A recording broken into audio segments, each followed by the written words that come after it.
La face cachée de la Lune est l'hémisphère qui n'est jamais visible de la Terre.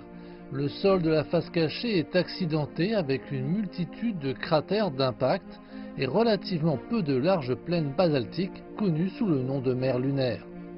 Cette partie de la Lune abrite l'un des plus grands cratères du système solaire, le bassin pôle sud Aitken, la dépression de plus de 2000 km de large dans laquelle Chang'e 4 espérait se poser.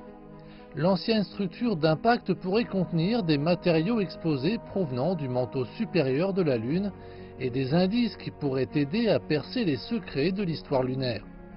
Environ 18% de la face cachée de l'astre lunaire sont parfois visibles de la Terre en raison de légères oscillations de l'orbite de la Lune.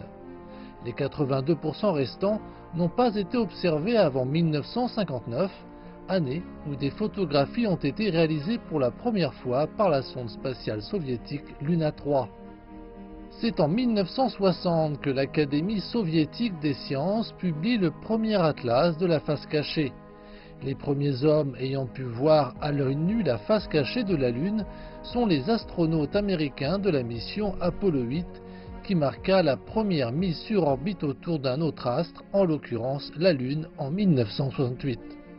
Tous les alunissages en douceur, habités ou non, jusqu'à présent ont eu lieu du côté visible de la Lune, faisant de la mission de Chang'e 4 une mission historique.